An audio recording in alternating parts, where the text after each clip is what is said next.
get started. Hello, everyone, and welcome to this webinar on natural asset management planning guidance. My name is Roy Brook, and I'm the Executive Director of the Natural Assets Initiative. Before we start, I would like to acknowledge that I'm calling in today from the traditional territories, the Lekwungen people, known today as the Esquimalt and Songhees First Nations. And I'd like to invite everyone just to take a moment to reflect on whose territories they are calling in from today.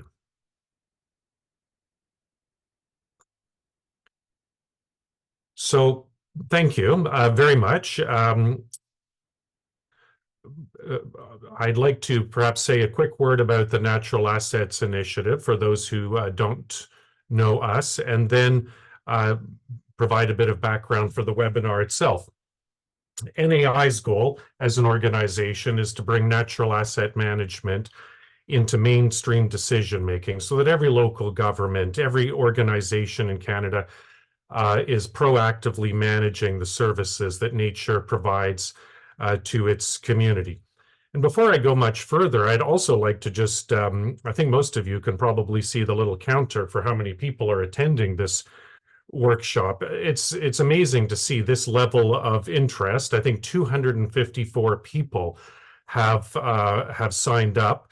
And I think a good chunk of those was even before this was properly announced. And so we can definitely see a wave of interest and momentum around natural asset management, and a growing interest and a growing awareness that nature is a key ally in building resilience to climate impacts that are all around us on our doorsteps. And it's really happening in lockstep with development pressure, land use change, heat, drought, and many other extreme weather events that will become increasingly challenging as the climate continues to change and be disrupted.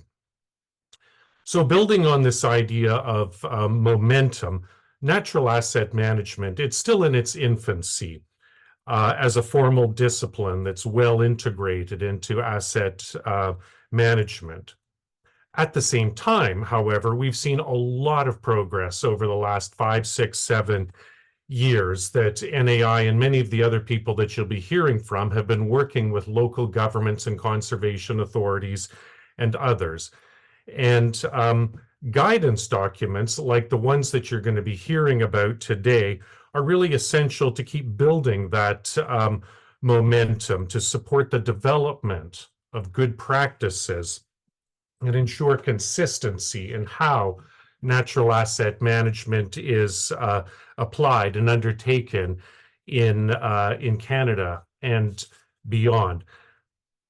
In a second, we're going to dive right into an overview of the guidance document, but it does assume a basic level of understanding around asset management, and there, just so we all have a common level of understanding, I'm going to say the following. Asset management, put very simply, is a process for managing infrastructure sustainably, one that accounts for the full costs of managing infrastructure over its whole life.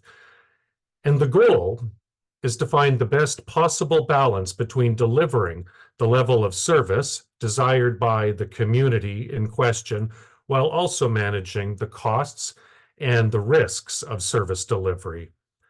Asset management plans, which is what we're going to focus on today, are long-term investment plans for infrastructure that takes all of these factors like levels of service and risk into consideration. And they help to ensure that we budget for the full costs of service delivery.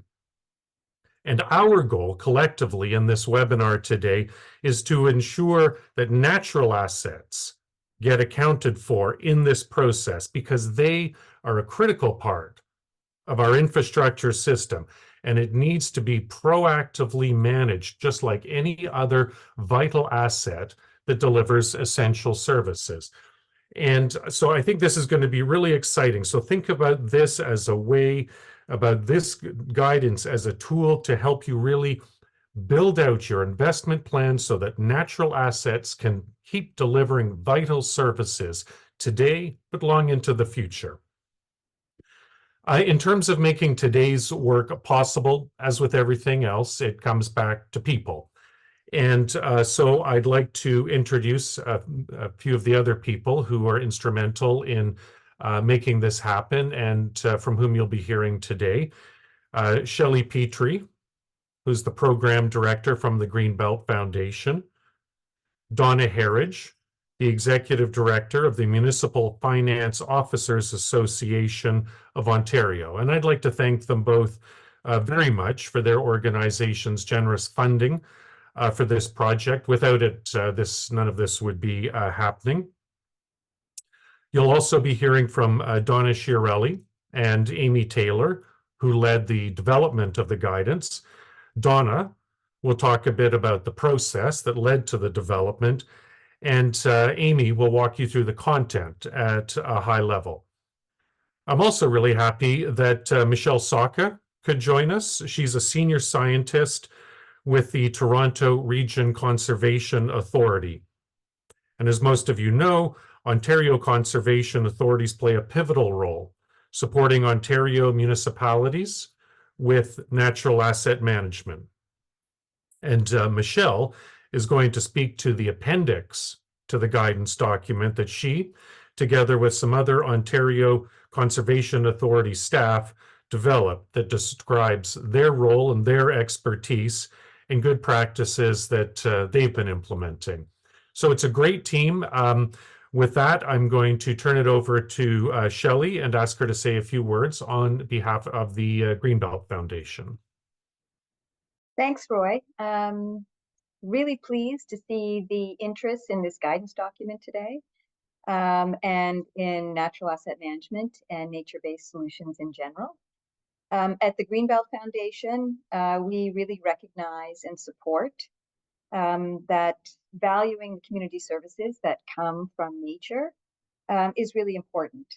And the Greenbelt essentially, protects these services because they're needed to support growth in Canada's sort of largest urban region, and now to address issues of climate change.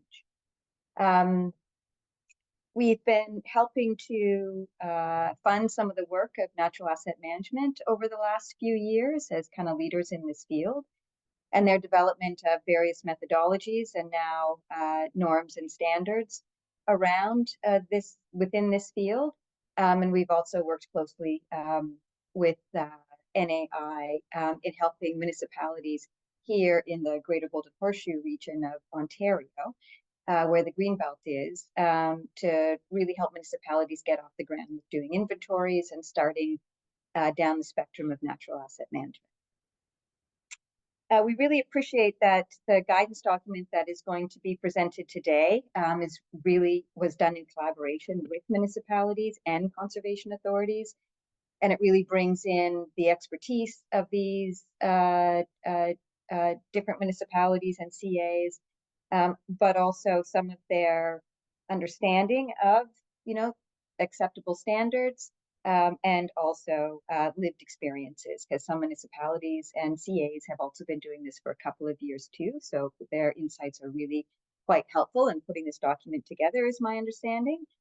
And we're really happy to see that the guidance document will be useful for both large and small municipalities, and that's really quite key and deliberate.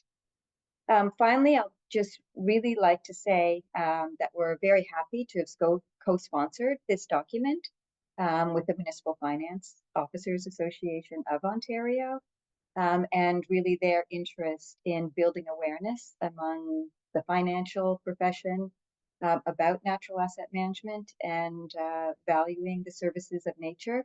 Really pleased to see that, and supportive of the work that MFAO is doing in this area. So thank you, Roy.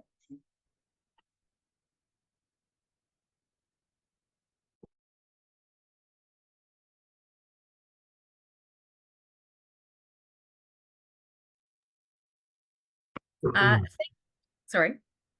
Go ahead, Amy. Okay, I think I'm up next, am I not? Okay, hi everyone. Donna Harridge, and I'm the Executive Director of Municipal Finance Officers Associations, or MFOA. And we represent over 400 member municipalities, and we represent about 4,500 individual members. We represent individuals who are responsible for handling the financial affairs of municipalities and who are key advisors to councils on matters of municipal finance policy. MFOA is very glad to be part of the Nature in Infrastructure Guidebook. In 2009, municipalities were required to capitalize or start recording their assets. Over time, these initial activities ultimately expanded to be future-oriented and represent a comprehensive approach to asset management and asset management plans, both of which are key parts of a long-term financial plan, which allows municipalities to get a better understanding of their individual financial situation, which are key parts of MFOA's vision for the municipalities of the future. These initial but significant steps started 15 years ago, help municipalities provide improved information to focus council's decision-making. But our world keeps changing. Today, we're faced with increased environmental challenges. We were just talking before this session started about the degree of drought, but it's also looking at massive snowstorms, ice storms, forest fires, just to name a few. And when you think about it, municipalities are really at the forefront of dealing with the impacts of these climate change. And this guidebook really strongly identifies key steps in bringing awareness to the benefits of natural assets by providing practical steps in inventorying and capturing all aspects of our natural environment. Much like the recording of capital assets 15 years ago, a great deal of time and resources has been dedicated to educating and capturing information to create awareness and the benefits of asset management with the natural environment lens. The guidebook is a first great step in this process. We once had a deputy treasurer from a small municipality in Northern Ontario that says that she uses quite frequently, and it says, to share a plan, you need to have a plan, enforcing the need to start working on our natural assets, which I think is a great step. We're very thankful for the leadership provided by the Greenbelt Foundation and the Natural Assets Initiative in this area. And we're hoping that this guide can really supplement our work on asset management to help municipalities in Ontario and across the country realize the full value and potential of our natural environment. So thank you very much for allowing us to participate in this. And we hope that it can really start forming some of the Ontario municipalities' impact on their natural environment in the future. Thank you very much, Donna. And now I'll turn it over to the other Donna Chiarelli. Thanks, Roy. Amy, do you mind moving ahead to the next slide? And then I think the next one as well. Yeah, thanks. Yeah, just a note to webinar participants that to please, if you have any questions that come up during these presentations, please feel free to enter your questions into the chat. We will have a formal Q&A session at the end, but we'll probably just go through the full presentations before we do that. So yeah, but anytime you have a question, just put it into the chat and we'll keep track. Thank you.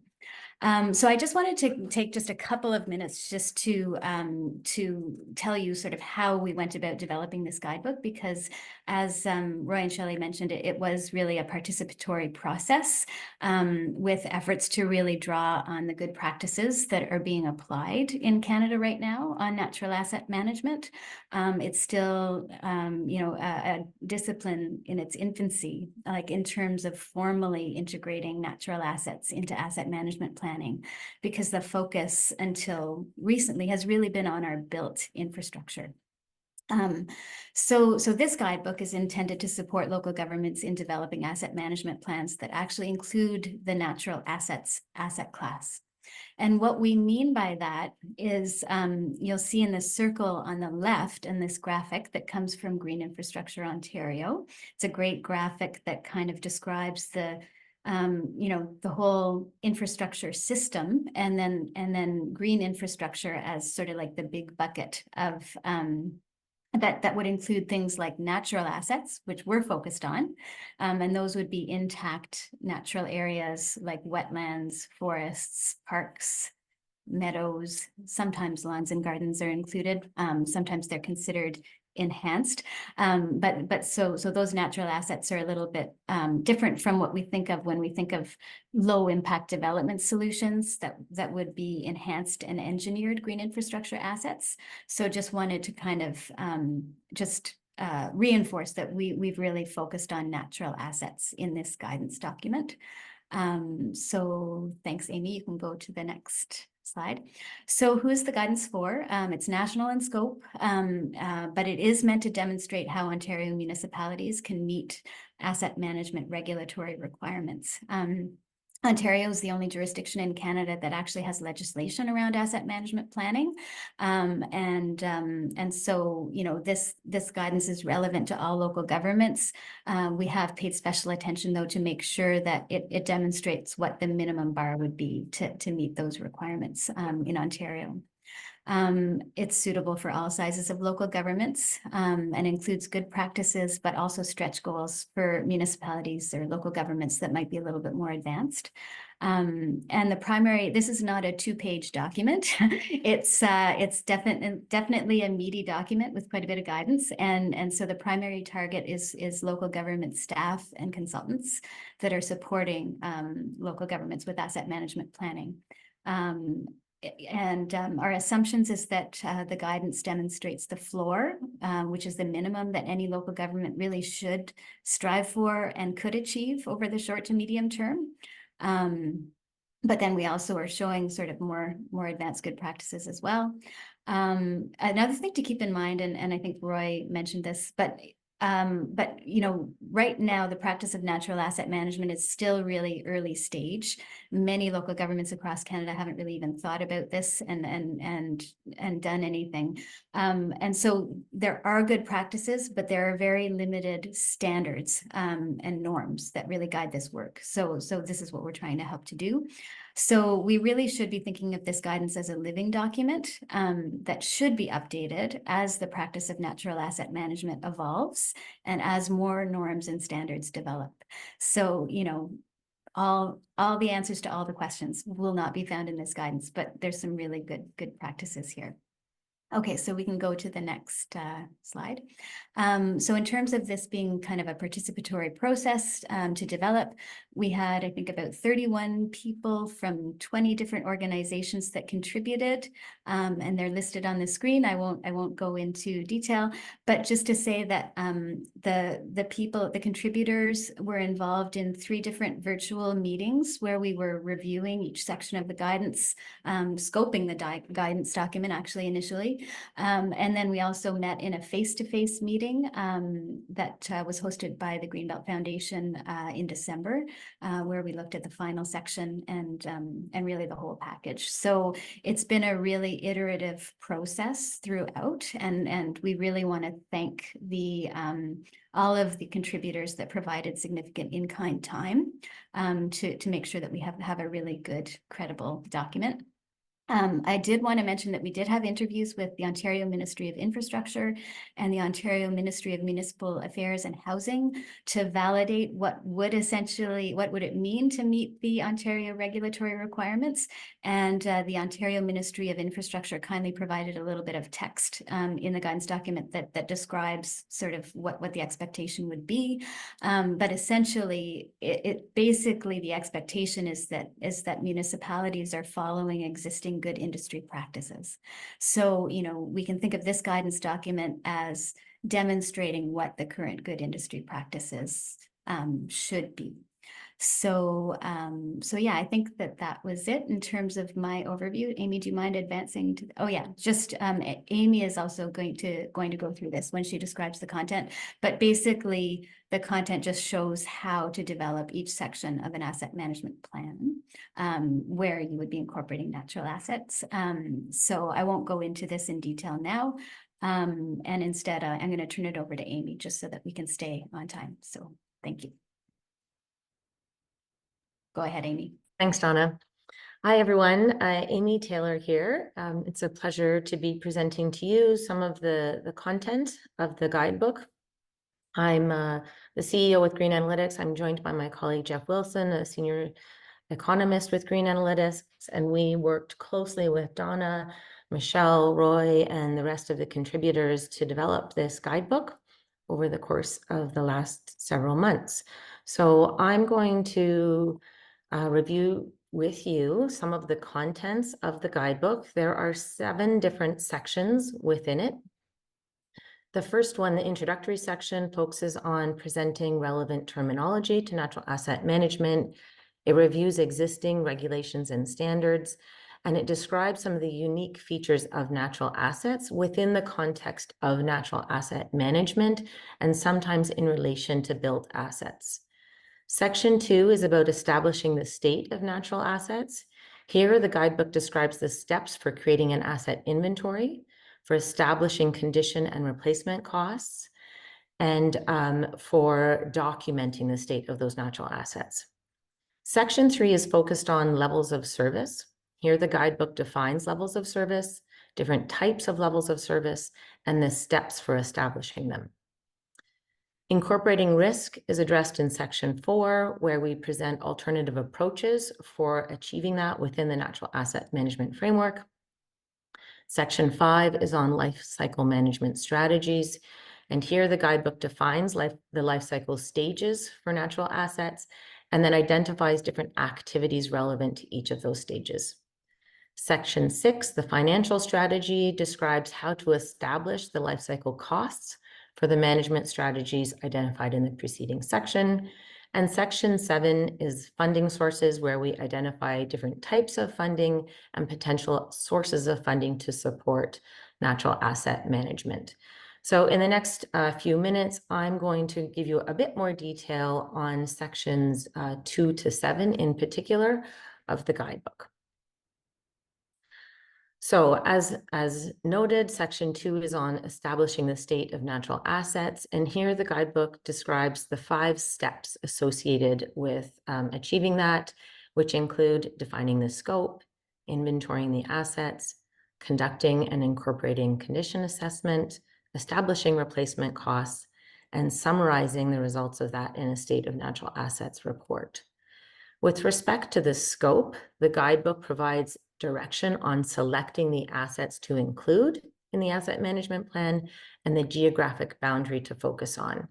In terms of the assets to include, the guidebook defines a series of different natural asset types, and then factors to consider when deciding which of those to include within the guidebook, within the natural asset management plan. With respect to the geographic boundary, the guidebook identifies 3 alternative boundaries: assets that the local government has direct authority over, assets within the local government boundary, or assets that provide a particular service, and then goes on to discuss the different rationales for those different geographic boundaries to inform that decision. In terms of inventorying the assets, the guidebook describes the steps, which are summarized here for completing an asset inventory within that defined geographic boundary. The first is obtaining and reviewing data. Here, the focus is on land use and land cover data, and the guidebook identifies numerous potential land use and land cover data sources, depending on your location in Canada, that would be relevant to draw upon. The next step is to categorize those assets, and here you can see this table on the right, an example of how assets can be categorized. So for example, within the asset class of natural assets, you could distinguish between forest, wetlands, and grasslands. And then further within those asset types, distinctions could be made, for example, within forests, between coniferous, deciduous, and mixed forest assets, or within wetlands, you could distinguish between bogs, fens, etc. Once you've got that hierarchy or that categorization established, then you construct the asset registry, which happens in a GIS environment. We describe the processes for doing so in the guidebook. And then the next step would be to incorporate attributes associated with those natural assets. At a minimum, as is described in the guidebook, you want to include the type, the quantity, and the location of those natural assets. More advanced attributes might include the watershed that the assets are associated with, the ownership, or the condition of those assets. The final step in inventorying the assets is to develop the metadata, and this is where any key definitions, assumptions, or the processing steps for GIS get specified.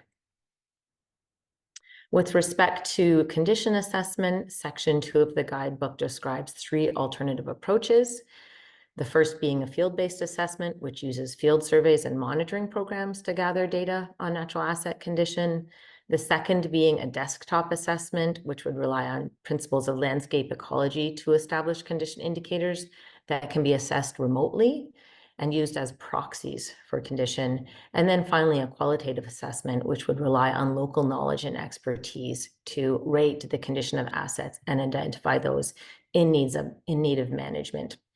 Ultimately, the goal of the condition assessment is to establish condition ratings and assign those to the various natural assets. The condition ratings can vary from very good to very poor, as is shown in this, this table here, where a condition in very good or an asset in very good condition would have no signs of deterioration and be providing a high degree of services, versus an asset in very poor condition, which might have widespread deterioration and be unlikely to be providing any service functions. Section 2 also speaks to the development of replacement costs, where the guidebook defines what replacement costs are for natural assets and identifies key considerations for establishing those costs. So when it comes to natural assets, the replacement costs are equal to the restoration costs. Those costs should be estimated by asset type, so they're going to vary depending on whether we're talking about grasslands or forests or wetlands. And they can be based on historical costs, comparable projects, or the anticipated needs or scope of the restoration project. The guidebook identifies some considerations, including planning, site preparation, labor, materials, equipment, etc., that should be included when establishing those replacement costs for the natural assets. The inventory, the condition, and the replacement cost findings get presented in a state of the assets report, which the guidebook provides direction on. The information that could be included in that, in addition to these key components. So that's section 2. Section 3 is focused on establishing the levels of service, or LOS. Here, the guidebook defines LOS, why they're useful, and how to develop them. So LOS are objectives and measures that define the expected performance of assets and related services. We distinguish between community LOS and technical LOS. Community LOS relate to the direct benefits a community receives from the services provided by the assets, and the technical LOS relate to the asset performance, or their ability to deliver services, and operational performance, which is the performance of the local government in managing those natural assets. The figure on the right of this slide presents the general approach to developing LOS, which starts with the articulation of strategic objectives, which then inform service delivery objectives, which go on to inform community and technical levels of service. So for example, if a strategic objective is the protection of biodiversity, an associated service delivery objective might be the protection or enhancement of an urban forest. A community level of service associated with that, therefore, might be providing access to nature-based recreation, which could be measured in terms of the kilometers of trails. And some technical levels of service might be the ecosystem service, LOS, from an asset performance, could be the extent of natural assets providing ecosystem services, measured as hectares of natural assets, or an operational LOS might be habitat creation or restoration, measured as the number of hectares restored annually. The guidebook provides examples of community and technical LOS building on that framework demonstrated in the pyramid in the previous slide. So for example, In this table, you can see we've distinguished between community LOS, technical LOS that are natural asset performance-based, and technical LOS that are operational performance-based. Associated measures under the community LOS might be providing access to parks or providing health benefits and climate resilience through the urban forests. Associated indicators could be the percent of residents who have access to a local park. We could look at the annual number of trees planted per capita, or we could look at the percent tree canopy provided by an urban forest. With respect to the technical LOS, which are focused on natural asset performance, we might measure the number of hectares under public ownership for the extent of protected areas, or we might look at the percent of natural assets in very good or good condition when it comes to the ecological condition of those assets. And finally, as far as technical LOS measures and operational performance are concerned, measures might be something along the lines of targeted management for invasive species or land securement, and the associated indicators could be annual spending on invasive species management or the number of hectares protected through land securement. So that table gives you a sense of the types of examples that are included in the guidebooks related to the community and technical LOS within Section 3. Section 4, as noted, focuses on incorporating risk. Here, the guidebook describes 3 approaches for conducting risk assessments. The first approach is the qualitative approach, which would rely on expert opinion for the presence of particular hazards and their impact on natural assets. The second would be to conduct a threats-based risk assessment, which the diagram on the right here demonstrates. The outcome of that, in this case, the relevant hazards are identified, and then each of those are ranked for their relative impact and likelihood to get an overall picture of the profile of the risks that those assets might be subject to, and in particular, wanting to highlight those that may be extreme. The third risk assessment approach that's reviewed within the guidance document is the probability and consequence of asset failure, and this approach is more aligned with that which is generally applied to built assets and is described in more detail in the guidance document. Section 5 is focused on lifecycle management strategies. Here, the guidebook describes the stages of the life cycle of natural assets and provides examples of management activities across each of those stages. So the life cycle of a natural asset is comprised of planning and design, which is where the planning is done for the subsequent life cycle stages. Construct and secure, which includes land securement, site preparation, planting, and the establishment of new assets. Monitoring and managing, where maintenance such as pruning, watering, and invasive species management takes place. And rehab and restore, which includes repairs to the assets to enhance their performance. So the lifecycle management strategy section identifies activities needed to maintain the levels of service in the face of risk.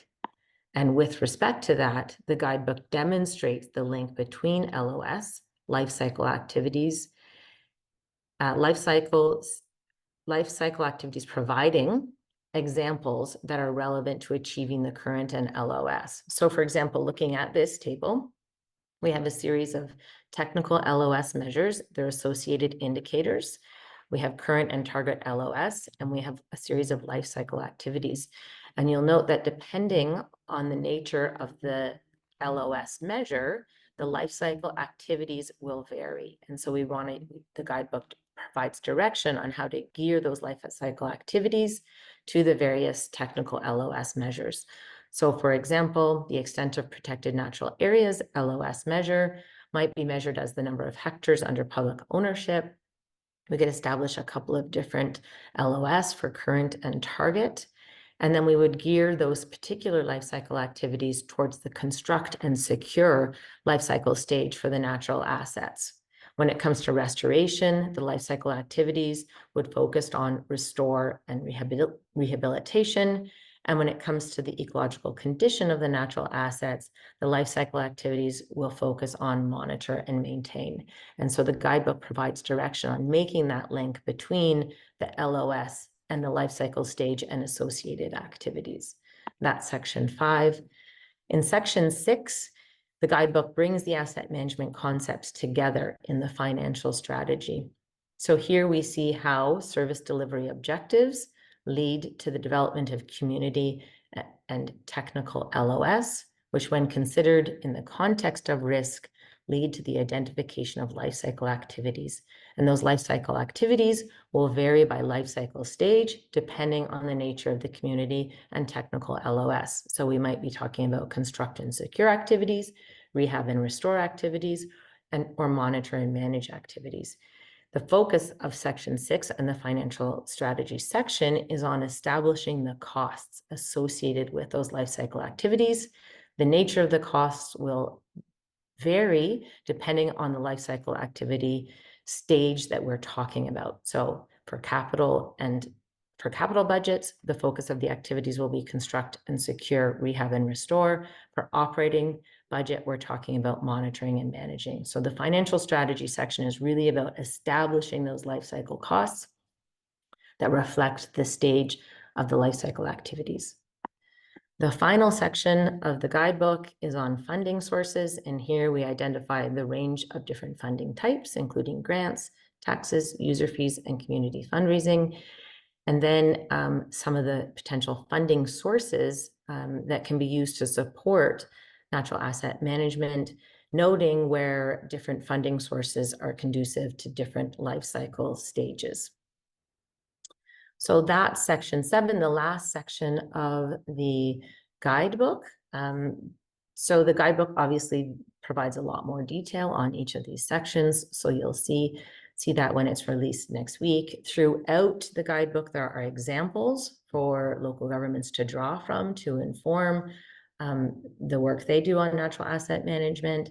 As Donna mentioned, this is a living document. We're looking forward to advancing the thinking and updating it further over time as the thinking in this area advances.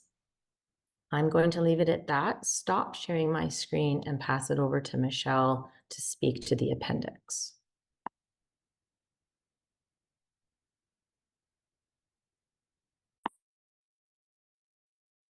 Wonderful. Thank you so much, Amy. Hi, everyone. My name is Michelle Saka, as Roy mentioned, and I'm here to just talk about the role of Ontario conservation authorities in natural asset management, and then some of the content that we've put into an appendix for the guidance document targeting Ontario. But I'm actually going to start off with a really quick overview of conservation authorities in general, because when I moved to Ontario, I had no idea what they are or what they do. So really quickly, we are charitable or nonprofit organizations that are legislatively mandated by the Conservation Authority Act of 1946. So we've been around a long time. This is a map of the 36 conservation authorities, and they are predominantly across Southern Ontario. We operate at the watershed scale rather than at municipal political boundaries. And we were really created to protect people and property from flooding and natural hazards, and to conserve and restore and responsibly manage natural resources. Because we were created and are created by a provincial act, often people assume that we are primarily funded by the province of Ontario, but this is actually just not the case. Since the 1990s, we've primarily been funded by our municipal and regional governments. And this is important to understand because it means that the environmental services and expertise we provide varies widely between different conservation authorities, because local differences in things like population density, the economic context, land use patterns, rural versus urban, all influence our work and what kind of services are needed.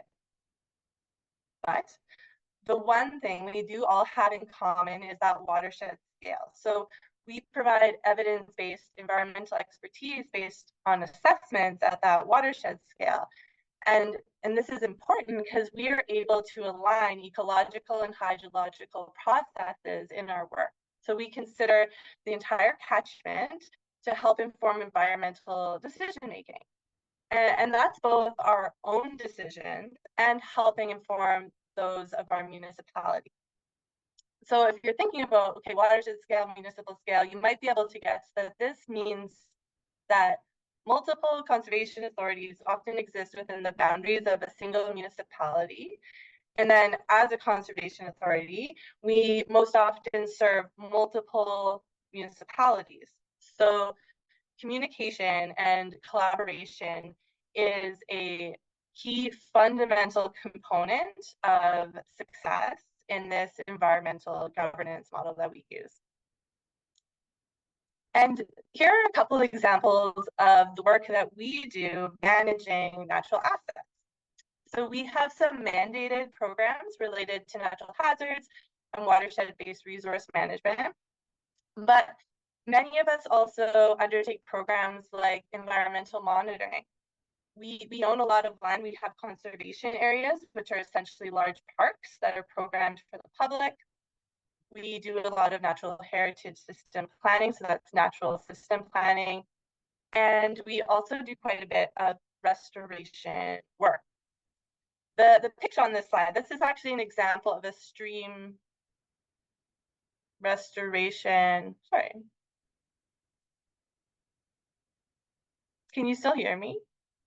Yeah, okay. My video says the host turned my video off. Anywho, so this is a stream restoration project in our jurisdiction in Toronto. So I think it's pretty neat how, for example, they use root wads in their project. You can see about 3 or 4 in this picture. And I think they look good. It makes it look like a very natural stream, but I've learned that they actually provide amazing bank protection, and those root wads provide great fish habitat, especially for baby fish. So that's a bunch of the work that we do. Essentially, what we do is manage natural assets. We protect, we restore, we manage natural areas. And what we're talking about today is this process of natural asset management. And so that is, as we've seen, a very specific process. And it involves focusing and centering on the services that these assets provide. And it informs strategic planning and prioritizing actions and funding across a whole municipal system. And as Roy said, these natural assets, they're absolutely part of that system, just like the pipes, just like the roads. But as we've also mentioned, natural asset management is a new process that's still evolving.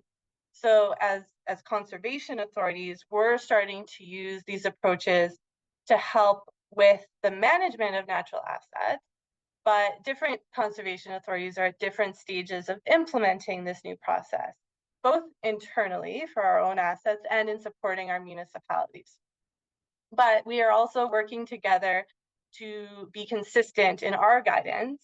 And we're actually in the process of developing a roadmap for how we're going to collectively support natural asset management in the province of Ontario going forward. These are just some of the ways we have been supporting asset management for natural assets to date. So as I mentioned, we provide environmental subject matter expertise for our municipalities. We own our own natural assets that need to be managed using this approach. Some of us have been able to provide leadership in this area and share our knowledge, both within the conservation authorities and broader, like this webinar. In my experience, this really came from learning together with some of our more advanced municipalities in this area. They've been undertaking natural asset management over the last 10 years, and we've been working there with them, and we've all learned a lot together. And then finally, many of us collect a lot of environmental data that we've found can be very useful for the asset management process. The picture on this slide, that's Felipe. That's one of our field team members last year who went out to inventory and do a condition assessment of all of the trees and natural areas owned by the region of Peel, which is just west of Toronto. So this work he's doing here, it feeds directly into the region's asset management systems. And as I mentioned, multiple conservation authorities had to work together with the region as a collaborative project team to develop the protocols that would allow us to efficiently inventory and check condition of all their natural assets and roll up into the corporate decision-making structure. And their are more details about this work, and actually we've shared some of the forms we used in the appendix I'm referring to. Okay, so one of the other reasons I'm going to touch on briefly, we all thought this conservation authority focused appendix would be useful, is because this conversation about geographic boundaries and these decisions around geographic boundaries in natural asset management is a little bit different here in Ontario. So like everywhere, there are municipally owned and regionally owned owned and managed natural assets. And here in Ontario, there are also those natural assets owned and managed by the conservation authorities. But this next one is where it can get interesting, because there is a lot of land that conservation authorities own, but municipalities manage. So this is where I'm really going to encourage all the Ontario municipalities and conservation authorities on this call to get together and have conversations about how to handle these natural areas. It is important to discuss things like who's responsible for what management and or budget activities, and then working together to figure out how to include this in, or whose asset management process to include it in, because we don't want these natural assets to be forgotten. We don't want to each assume that the other one's going to capture it and then not have it captured at all. Okay, so there's other couple quick scenarios I'll mention. So some conservation authorities, we have provincially owned land that we manage. So that's important to include in our asset management plans. And then finally, and this is aligned with the last bucket in the main guidance document, but there's of course privately owned and managed land to consider. And I will mention here that, including privately owned land is quite advanced in the natural asset management sphere. And so it's not an easy place to start if you're just beginning, but it is really important thing to consider in a natural asset perspective, because they all influence each other. Okay, this is my last slide. Just a couple of notes on the appendix itself. So section 1 through 3 are really setting the context in Ontario, and everyone's welcome to read that if they're interested. But I really wanted to highlight section 4 because it includes some additional examples that are in alignment and organized in the same way as the main document. So these are really not just relevant to Ontario. I would encourage anyone to take a look at that section to see some more ways that natural asset management is actually being implemented with municipalities and conservation authorities. All right, I think we did okay on timing, so I'm going to go next back to Donna. Thank you all. Great. Thanks very much, Michelle and Amy. Really good overview. It's a lot of information to digest. So hopefully you'll have a look at the guidebook and take your time going through it when we do officially release it and send it to you on April 23rd. We do have some questions. So I'm going to just sort of call them out, I think, for the most part as they came in. And I think looking at it now, most of them are probably geared towards Amy. And Amy, I also noticed that your colleague Jeff Wilson, the other lead author on the guidance, is also here too. So if Jeff wants to pipe in with an answer as well, then that's fine too. So the first question is from Trevor, who asked, when considering restoration costs, how is the time involved in restoration included in the replacement cost? And that is something that is definitely unique to natural assets compared to other infrastructure. So Amy or Jeff, do you have any thoughts on that one? Yeah, I can start. So yeah, when you're thinking about the restoration costs, you definitely want to think about the costs that are going to be incurred over the time that you're going to be investing in those restoration actions. Depending on the scenario, it might be a shorter or longer term time. And the further you get established, maybe there's some check-ins or monitoring that's happening 5 or 10 years down the road. So you want to factor a little bit of that in. At some point, it kind of transfers more into sort of an operations management type cost. But kind of thinking about that initial period of 5 to 10 years to kind of get things established, you want to factor in the various costs. And I think the other key thing on the restoration cost side is the time lag between the provision of service, right? So yes, you're only maybe the bulk of your expenses are going to happen in that 5 to 10 year period. You still might not have those the contribution of those services until 20, 30 years down the road. So there are some ways you can think about trying to account for that. So you could have like a a compensation, like a ratio. You might look at like a 2 to 1 or a 3 to 1 kind of comparison to try to capture that. Some of that kind of thinking is captured in the sort of structural value of tree calculations that's often used for street trees, where they're looking at the trunk method looks at the size of the tree, and if you're going to replace an old tree, you got to replace it with a number of trees. There's a certain number of trees that need to be replaced to kind of offset that service. So there's some ways you can start to think about it from that perspective, but absolutely you want to think about those that time component for sure.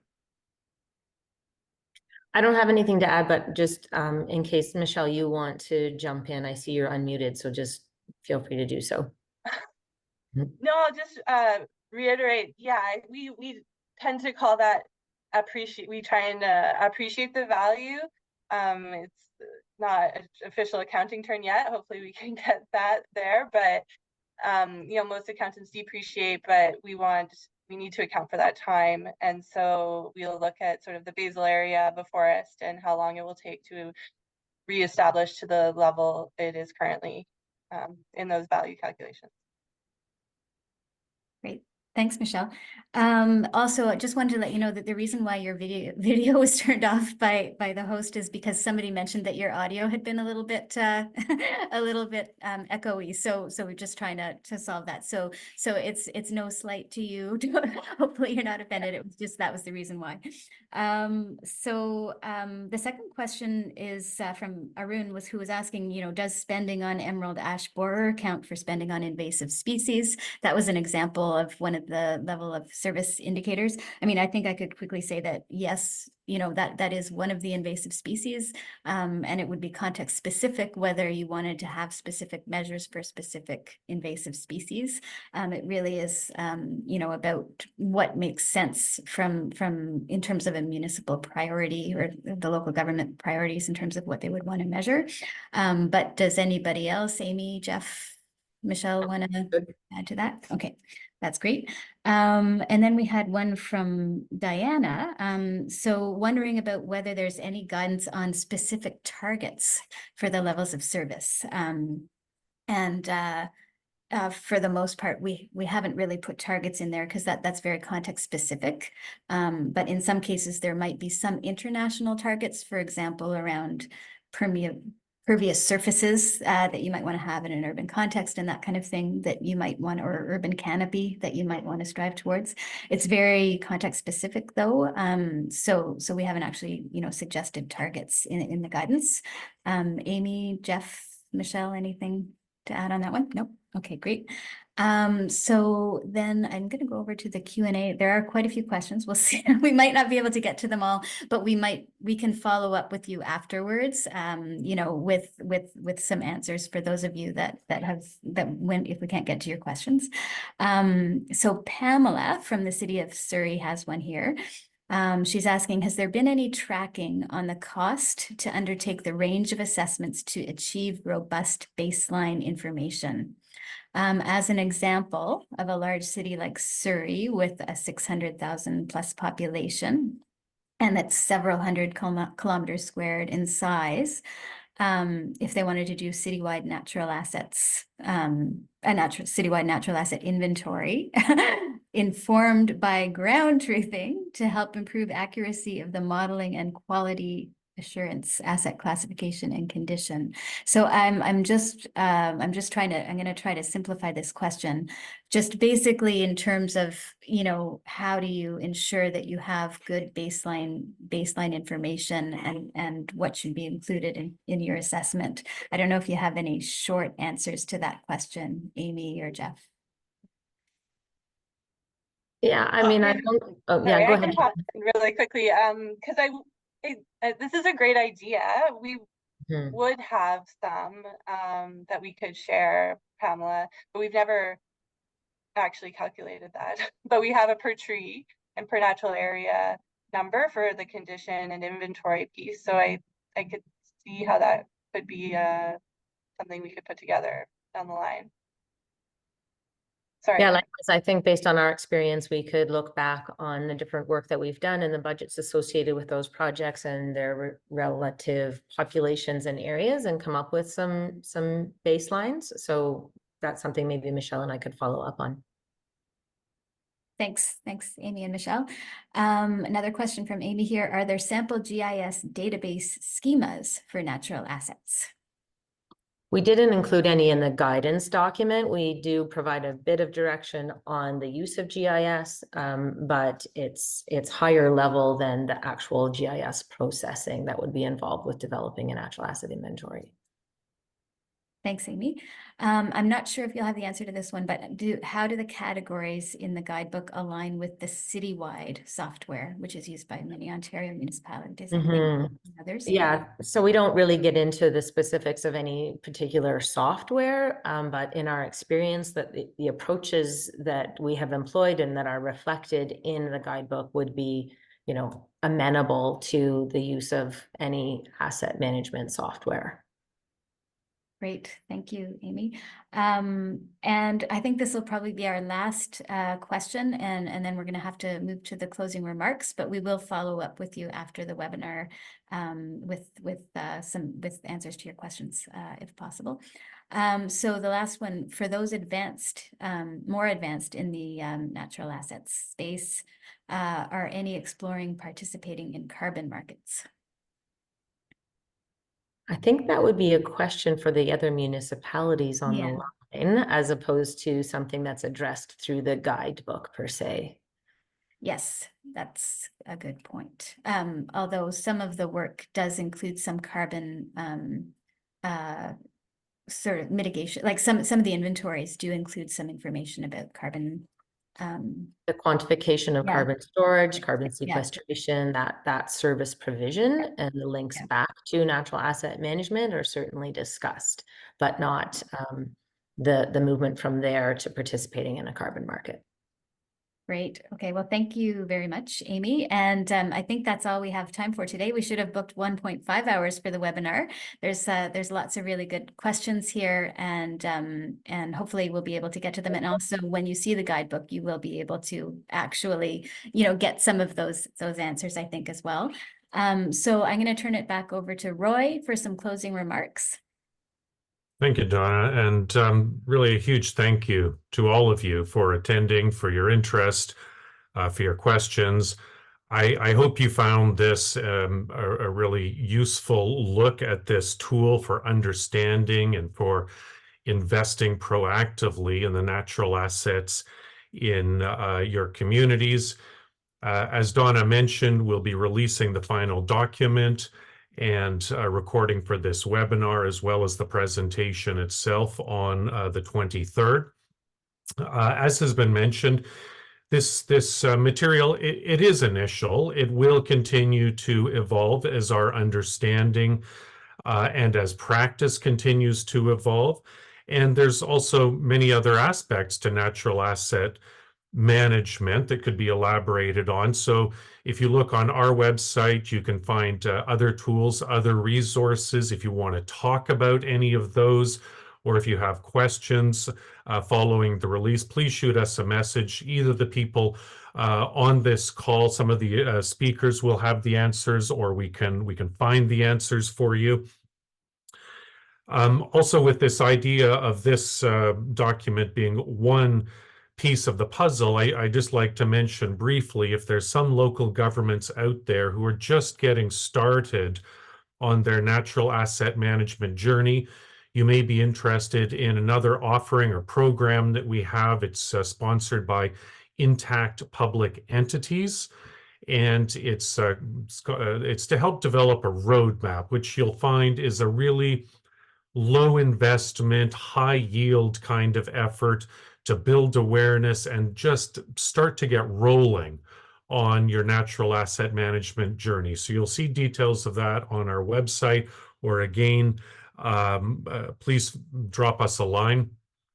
And with that, I would just like to say a huge thank you once again to Greenbelt, to MFOA, to all of our speakers, and to all of you for participating. So thank you, and please look out for a message on the 23rd.